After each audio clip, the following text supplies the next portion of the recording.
Something absolutely catastrophic just happened in hip-hop. We're talking March 2026. And what you're about to hear is going to sound completely made up. But I promise you, every single word of this is documented. Blueface. The same rapper who thought he was invincible. The same man who spent years building an empire of chaos. Just experienced the most devastating, humiliating, career-destroying 48 hours any artist has ever endured. I'm not exaggerating. This isn't clickbait. This is a complete and total meltdown captured in 4K for millions of people to witness. We're talking about a boxing match where he got absolutely destroyed. Knocked around the ring like a training dummy. Then, within hours of that embarrassment, he's at the club. Then the after party.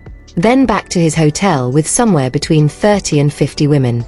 All while his pregnant girlfriend sits at home believing his promises. All while his other baby mama is out on dates with other men. All while his own 8-year-old son can't even lie for him anymore. This is beyond dysfunction.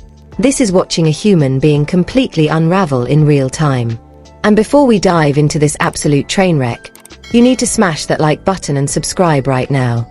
Because Blueface team has already started trying to control the narrative. They're going to delete footage. They're going to spin stories. They're going to gaslight everyone who watched this disaster unfold. But we're not letting that happen. We're documenting every single moment of this collapse. Because what happened this weekend isn't just about one man's poor decisions. This is about the inevitable consequences of choosing clout over character.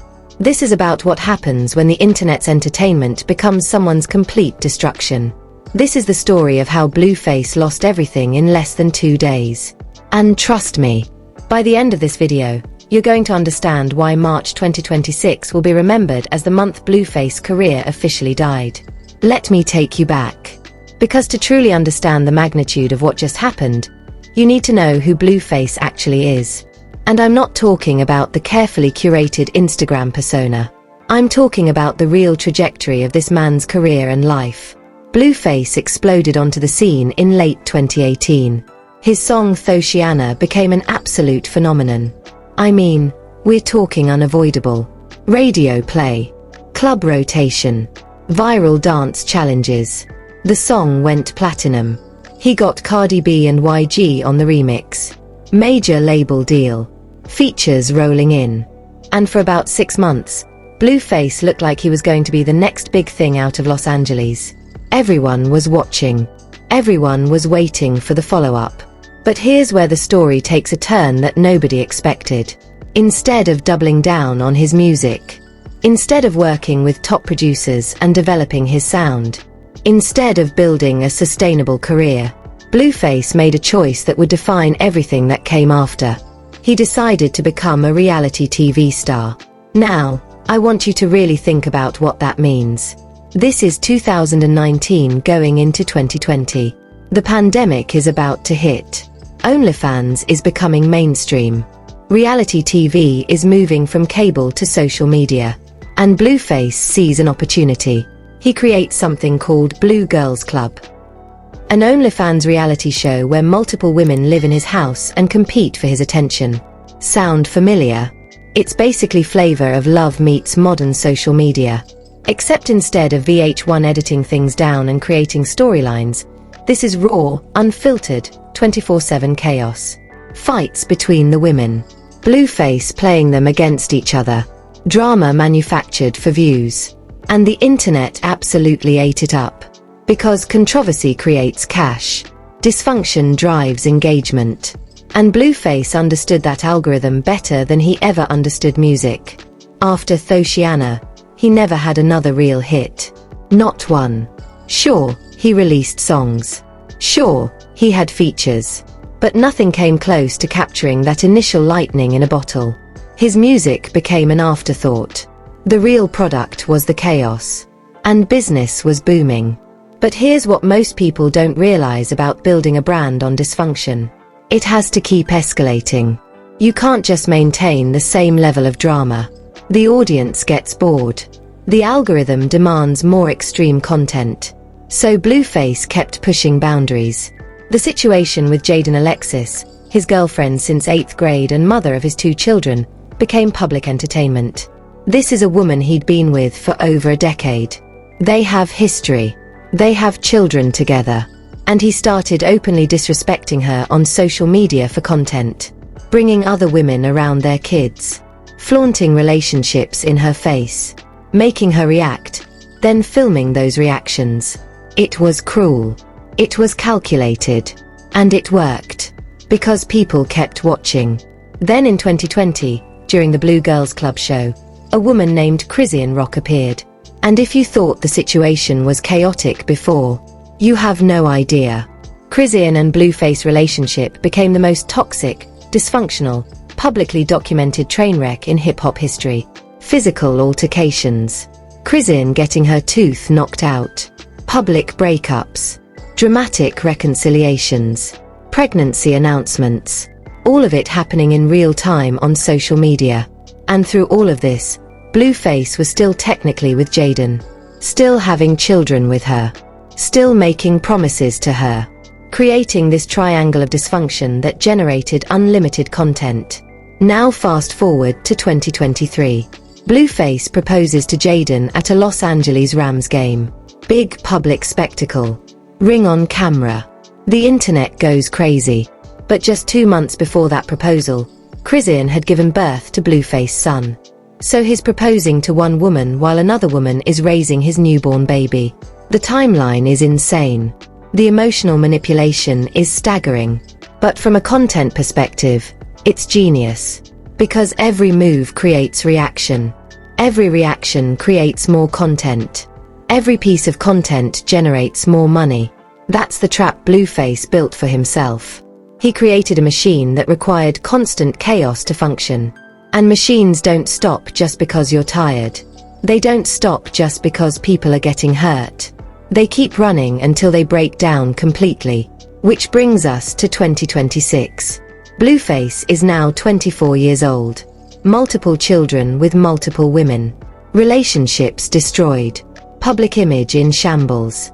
And according to court documents and public records, he's somewhere between $16 and $17 million in debt. Let that number sink in. 17 million. In debt. Child support payments. Legal fees from various cases. Lifestyle expenses. The cost of maintaining the image of success while everything crumbles behind the scenes. And his music career is basically non-existent at this point. No hits. No tours. No real revenue stream from his actual talent. So where does the money come from? Reality TV appearances. Social media content deals. Boxing matches. Anything that keeps him relevant and in the headlines. Which is exactly how we get to the fight against Kane Chibu. Now, Chibu isn't some random person. He's a content creator himself. Bigger build. More weight. Not a professional boxer, but someone who apparently took this fight seriously. Blueface's team, led by his manager Wack 100, negotiated specific terms. 6 rounds. They wanted 6 rounds because the strategy was based on cardio. The theory was simple. Chibu is heavier, probably gets tired faster. Blueface, who's leaner and younger, should be able to outlast him over 6 rounds. Wear him down. Pick him apart in the later rounds. Win a decision. On paper, it makes sense. In reality, it was a complete disaster. Because while the strategy made sense, the preparation didn't match. In the weeks and months leading up to this fight, what was Blueface doing? Was he in the gym grinding? Was he doing roadwork to build that cardio advantage? Was he sparring serious rounds with real competition? No. He was on Twitch, streaming for hours every single night, arguing with people in chat, talking trash about opponents, creating drama with his baby mamas on camera, going to clubs, living his regular chaotic lifestyle. Zero discipline. Zero real preparation. Meanwhile, Chibu was reportedly in the gym twice a day, sparring 12-round sessions, working with actual trainers, treating this like a real athletic competition. And you could see the difference immediately. Act 2. the fight and the fallout. The fight itself was difficult to watch. And I don't mean that in a, oh, this is competitive and intense way. I mean it was genuinely hard to watch someone get dominated like that. From the opening bell, Blueface looked completely out of his depth. His movement was awkward. His defense was non-existent. His cardio, the one thing his entire strategy was built on, completely failed him. By round 3, he was visibly exhausted. Breathing heavy. Hands dropping. Movement slowing down. And Chibu, the bigger man who was supposedly going to tire out first, looked fresh. He was walking Blueface down. Landing clean shots. Controlling every exchange. By round 6, it was over. Chibu had Blueface trapped in the corner just throwing combinations. Blueface wasn't even defending himself properly. His hands were up, but he wasn't moving. He wasn't slipping punches. He wasn't creating angles to escape. He was just standing there taking shots. The referee was seconds away from stopping the fight. You could see it in his body language. He was watching closely, hand ready to jump in and wave it off. If Chibu had been a little more aggressive in that moment, it would have been a TKO. But the bell rang and saved Blueface from that final humiliation. The decision was unanimous. Chibu won every round. It wasn't close. It wasn't controversial. It was a complete and total domination. And the aftermath was brutal. Aiden Ross, who streamed the event, immediately went to collect his bet. He'd put $20,000 on Chibu. Easy money. Because anyone who'd been paying attention knew Blueface wasn't properly prepared. But here's where it gets really sad. Blueface's own son Javon was asked by his mother if his dad won the fight. And this 8-year-old kid couldn't even bring himself to lie. He just laughed. A nervous, uncomfortable laugh that said everything. Even at 8 years old, this child knows his father lost. He understands that his dad wasn't the man he claimed to be. That the confidence and bravado was all smoke. Think about the psychological impact of that. Your father goes on television, talks all that trash, promises victory, and then gets dominated in front of millions of people. And you're forced to watch it. Forced to process it. Forced to go to school the next day where other kids have seen it. That's the legacy being created here. And it gets worse. Because Jaidyn Alexis, the mother of Blueface's children, his day one, the woman who's been there since 8th grade. She was on a date during the fight. Let that sink in. She wasn't sitting at home worried and anxious waiting for the results. She was out living her life. Moving on. And when she came back and addressed it, her response was devastating in its simplicity. She said maybe if Blueface wasn't on Twitch all night arguing with people, he would have had better cardio. No anger. No emotion. Just exhausted acceptance of who this man really is.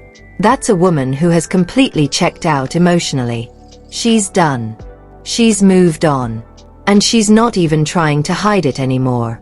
Now, most people after experiencing that level of public humiliation would disappear for a while. Lay low. Process what happened. Maybe reevaluate some life choices. That would be the normal, healthy response. But Blueface isn't normal. And nothing about his decision-making process is healthy. So instead of going home to rest and recover, instead of checking on his pregnant girlfriend who'd been supporting him, instead of spending time with his children who just watched their father get embarrassed, Blueface went directly to the club. I want you to understand the timeline here. Fight ends around midnight. He's at the club by 1 a.m. Then to an after party. Then back to the Fontainebleau Hotel in Miami. And he brought an entire army of women with him. The footage is genuinely shocking. Hotel lobby packed with women. Hallways full of women. Elevators crammed with women. Anywhere from 30 to 50 women all heading to his room. And Blueface is on Instagram Live documenting every moment of it. Talking about we got money, and they gonna bend that block. Acting like this is some kind of achievement. Some kind of flex. women twerking in the hallways, in his hotel suite. And here's the part that made even the most cynical internet observers uncomfortable. Some of this was happening in the bedroom area where his children sleep when they visit. Think about that. Your kid's space becoming the setting for this kind of activity. The complete lack of boundaries. The total absence of respect for the sanctity of family space. It's genuinely disturbing. The commentary online was immediate and brutal. People making comparisons to Diddy parties. Jokes about STD testing and vaccinations. Someone said it looked like everyone needed to be dewormed.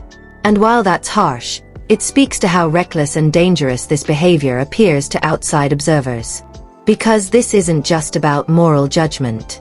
This is about actual health and safety. Blueface has multiple children.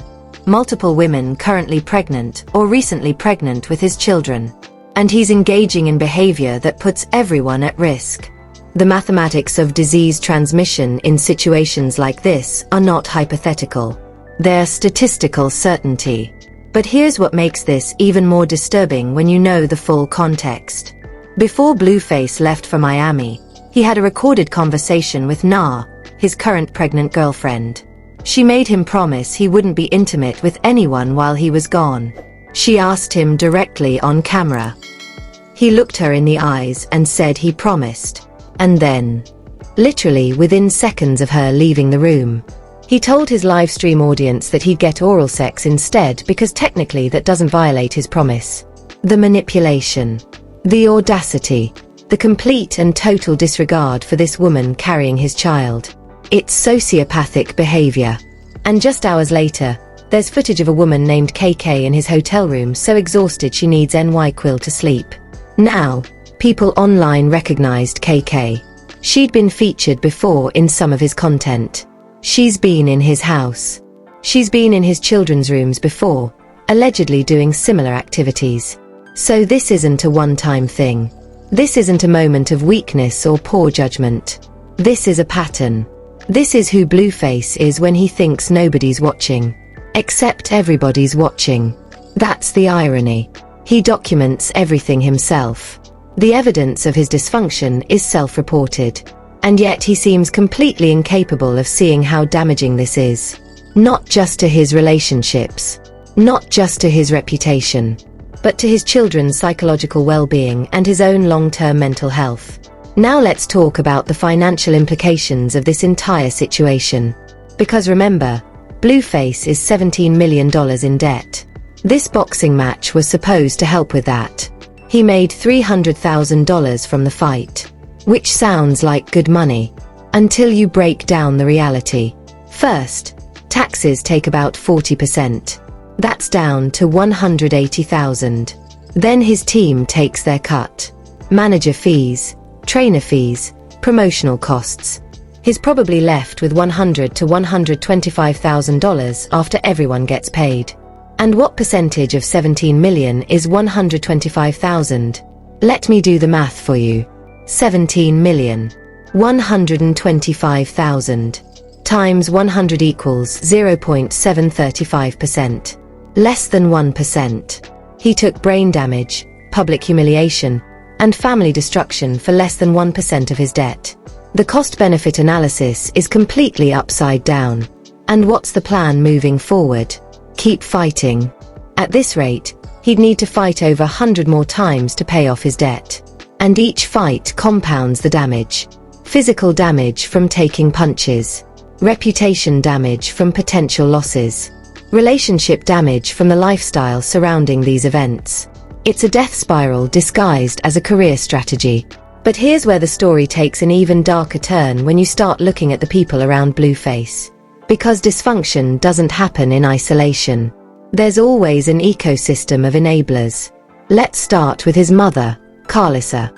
After the fight, she immediately jumped on social media to defend him. Her message was essentially that Blueface doesn't care about losing or being mocked.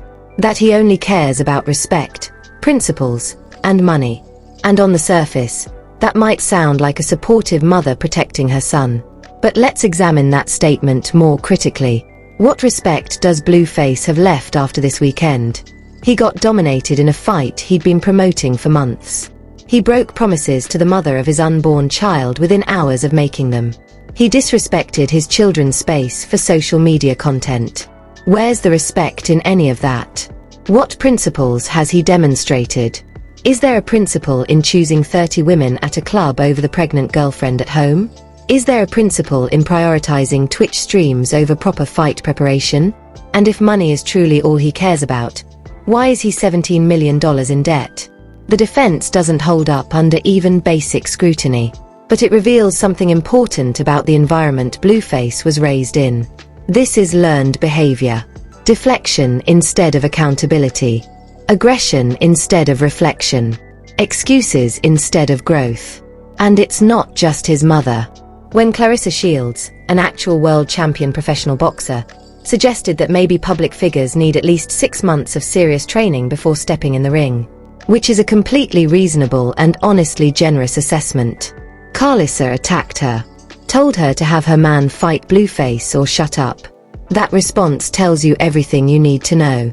Instead of acknowledging that maybe proper preparation matters, instead of admitting that Blueface wasn't ready, the response is aggression and deflection. Then there's WAC 100, his manager. WAC negotiated this fight knowing Blueface wasn't properly prepared. He could see what his client was doing every night. Streaming on Twitch instead of training. Clubbing instead of resting. Living chaotically instead of focusing. And yet the fight went forward anyway. Because the money was there. Because the attention was there. Because the content opportunity was there. But who protects Blueface from himself in that equation? Who steps in and says this isn't healthy, this isn't sustainable, this needs to stop? Nobody. Because everyone around him benefits from the chaos. His manager gets his percentage. His mother gets attention and relevance through association. The women who participate get their 15 minutes and social media followers. The streamers and content creators who cover him get views and engagement. All of us watching and commenting and sharing are feeding the machine. We're all complicit in this. Every view is a vote for more of this behavior. Every comment extends the life cycle of the content. Every share amplifies the dysfunction. As long as there's an audience for this, Blueface has no incentive to change. That's the trap of modern celebrity in the social media age. You don't have to be talented anymore. You don't have to create meaningful art or develop real skills. You just have to be watchable. And Blueface has absolutely mastered the art of being watchable. Even when it's uncomfortable. Even when it's disturbing. Even when it's actively harmful to everyone involved, including himself. We watch because we can't look away. It's the same psychology behind slowing down for a car accident on the highway. We're repulsed and fascinated simultaneously. Now let's address the comparison that's been circulating but that most people are uncomfortable saying explicitly. The way Blueface orchestrated that hotel situation. Dozens of women in a highly organized setup. The power dynamics at play. The public documentation of everything. People are making Diddy comparisons. And listen, we don't know the full extent of what happened in that hotel. We don't know what was consensual versus coerced. We don't know what happened off camera. But the optics are absolutely terrible. You have a man in a position of power, fame and influence even if his finances are a disaster, bringing in massive numbers of women in what appears to be a highly orchestrated situation, and documenting it all for social media consumption. The lack of concern for consent dynamics. The treating of women as props for content. The public bragging about it all. It speaks to someone who fundamentally doesn't see women as full human beings with agency and dignity. And that's been the consistent theme throughout Blueface's entire public persona. From the way he's treated Jaidyn over the years, to the way he treated Chrisin, to the way he talks about and to the women in his content. There's a fundamental lack of respect and basic human decency.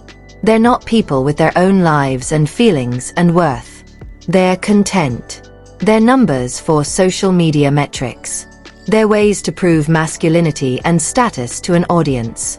But they're never treated as equals deserving of respect. And here's what makes this dynamic particularly insidious. Some of these women participate willingly.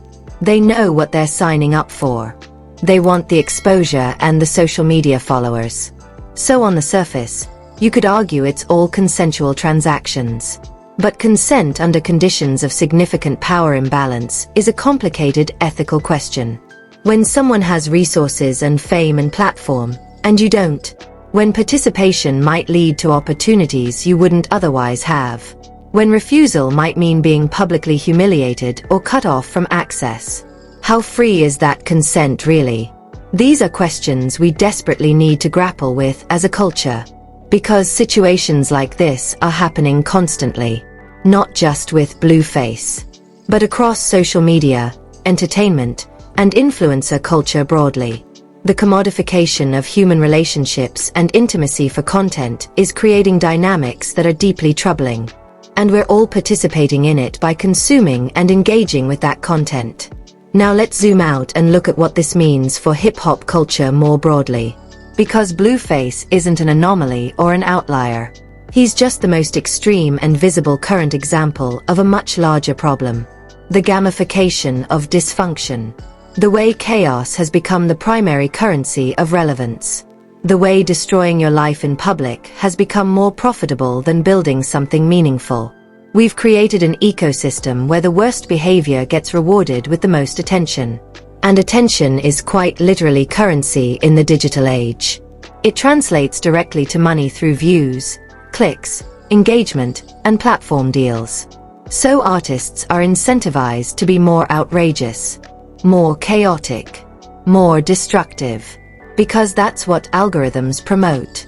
That's what audiences engage with most. That's what actually pays the bills when your music isn't selling.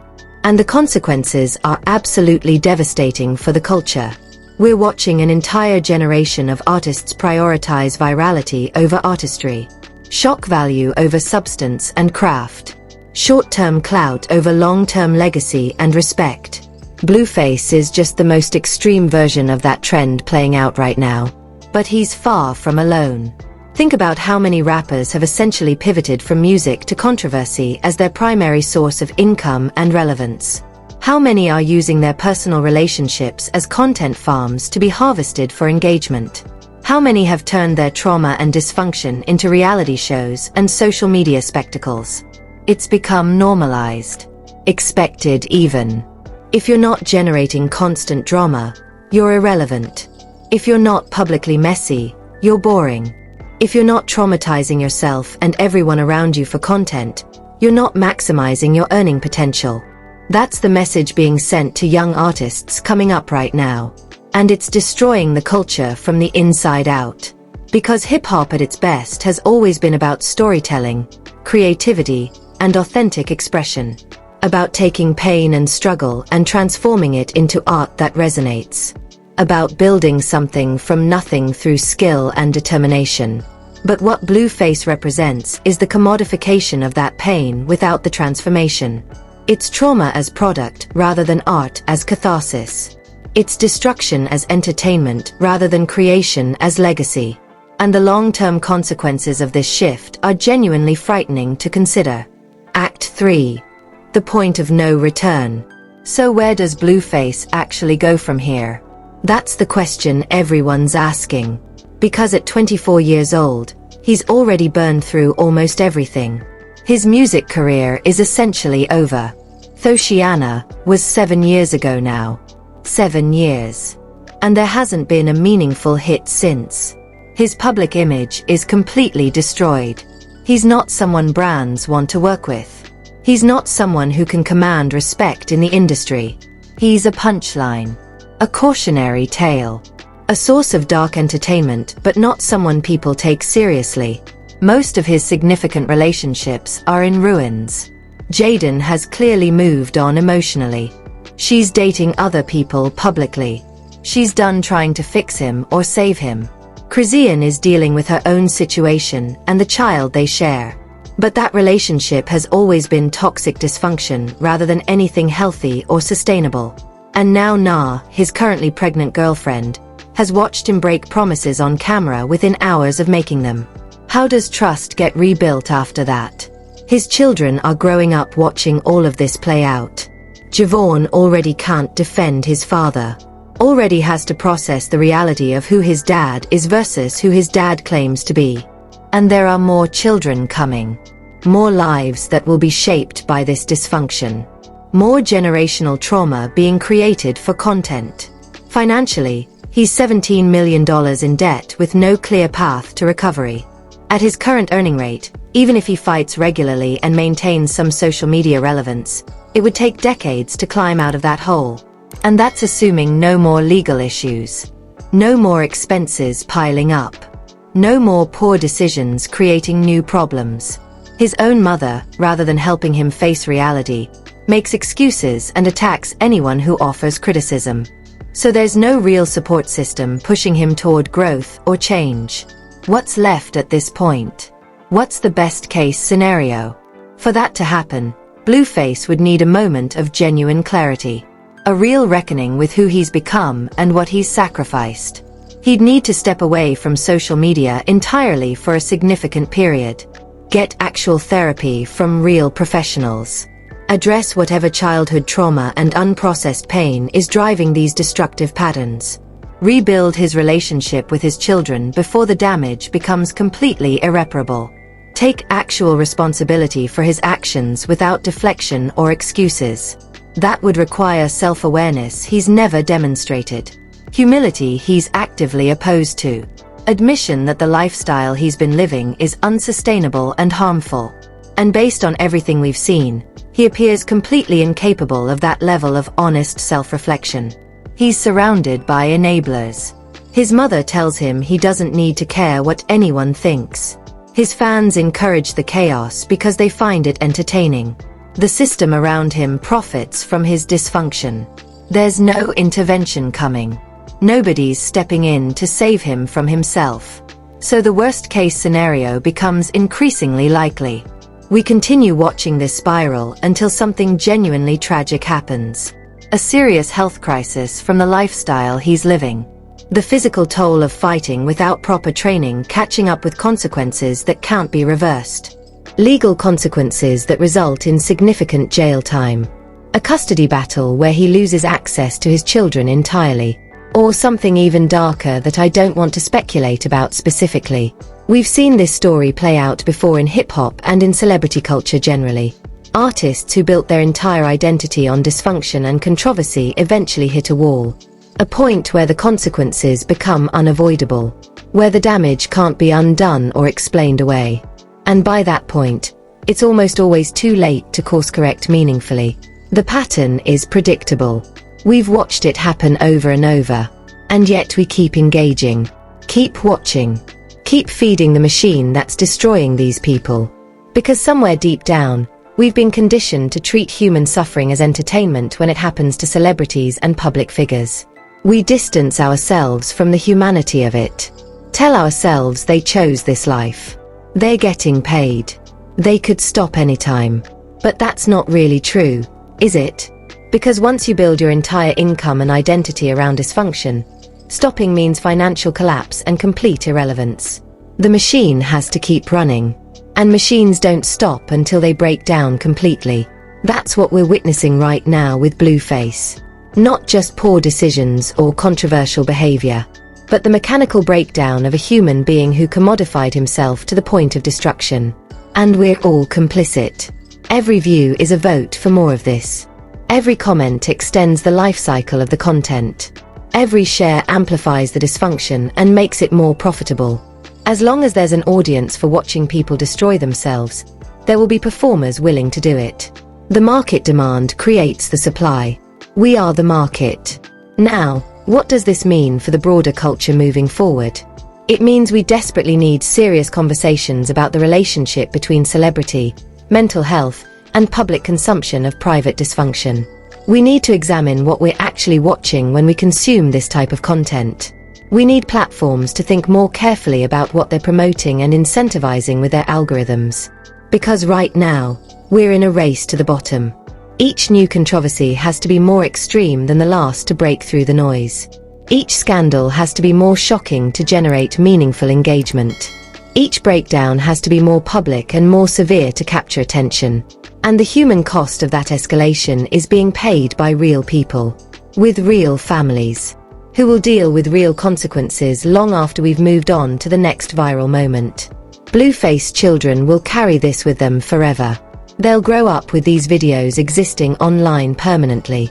They'll go to school where other kids have seen them, where teachers have seen them, where potential friends and romantic partners will be able to look up their father's most destructive moments with a simple search. They'll have to build their identities and sense of self in the shadow of this public spectacle. That's the legacy being created here. Not music that will be remembered. Not art that will inspire future generations. Just trauma and dysfunction immortalized on the internet forever. No context that might make it understandable. No nuance that might provide growth or redemption. Just the raw documentation of a man destroying himself and everyone around him for temporary attention and diminishing returns. So if you're a fan of Blueface, I need you to ask yourself a serious question. At what point does the entertainment value stop being worth the human cost?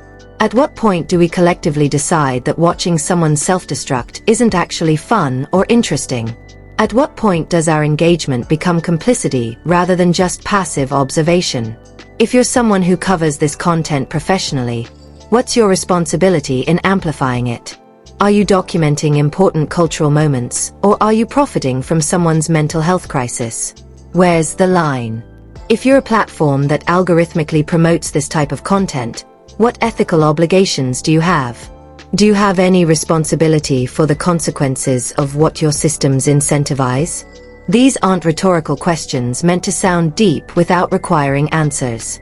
These are genuine ethical dilemmas we need to grapple with as we watch the intersection of celebrity culture, social media, and mental health create more and more casualties. Because Blueface absolutely will not be the last. He's just the current most visible example of a systemic problem. But there are dozens of artists following the exact same playbook right now, trading their well-being for relevance, turning their trauma into content, monetizing their dysfunction, sacrificing their families and their futures for temporary attention. And we're cheering them on, buying metaphorical tickets to watch the show, creating the demand that they're supplying. We are the market for this product. So what happens next is, in many fundamental ways, actually up to us. Do we keep consuming this content until it literally destroys everyone involved? Do we keep feeding the machine until there's nothing left to feed? Or do we collectively decide that some content isn't worth the human cost? That some entertainment isn't actually entertaining when you consider what it requires? That's the real question at the heart of not just the Blueface saga, but this entire moment in culture. And it's one we all need to answer honestly for ourselves. Because the next Blueface is out there right now, making the same choices, following the same playbook, being rewarded by the same system. And we have to decide if we're going to keep fueling that machine, or if we're finally going to starve it. Closing sequence. So with all of that said, I need to know what you think about this entire situation. Do you genuinely believe Blueface is capable of turning his life around at this point? Or has he passed the point of no return? What responsibility do you think we have as an audience for consuming and promoting this type of content? Are we just passive observers, or are we active participants in this dysfunction? Do you think his children will be able to overcome the trauma of growing up in this environment? What kind of therapy and support would that even require? Let me know your thoughts on where you actually see Blueface's career and life going in the next year. More fights, more chaos, or some kind of intervention and change. And honestly, what does this entire saga say about hip-hop culture in 2026?